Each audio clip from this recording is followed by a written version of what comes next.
Let me teach you how to make spring roll like a pro.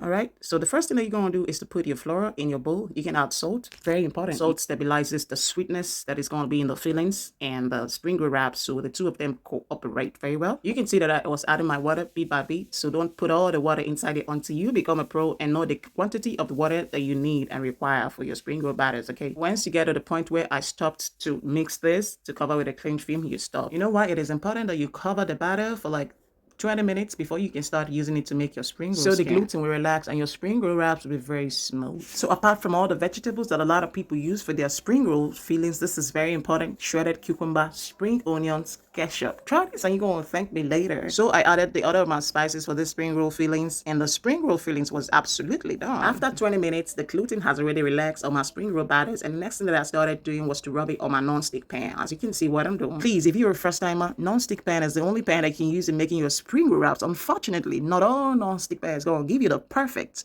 spring roll wraps. Very funny. So I'm going to give you an expo. If you go to the market, tell them you're looking for GL. That's the best non-stick pan that I use for my spring roll wraps, and that gives me everything that I want. Flashback. So if you remember when I was throwing and catching the spring roll batter, if you as much as learn how to do that, I'm going to tell you something. You've become a pro on how to make the spring roll skin. Don't bother yourself. When I started making this thing, I wasn't a pro. I didn't know how to throw and catch and a lot of things that I didn't know how to do. But right now, I know how to fix everything. So learn with me on how to make the best spring roll and become a pro on it. So this was an order of somebody that I know that have always wanted to book the spring rolls from me. But once I tell him the price for this spring roll, he's like, whoa, I don't know how much this thing costs, and I eat a lot of it in wedding ceremonies. I don't know that it costs this much. But come on, it's not my fault. It's the fault of the economy. Come on, spring roll vendors, what are you saying about this? So boom, the wife got pregnant, and he ordered a lot of spring rolls and a lot of samosa. This is something that I've been craving for a long period of time.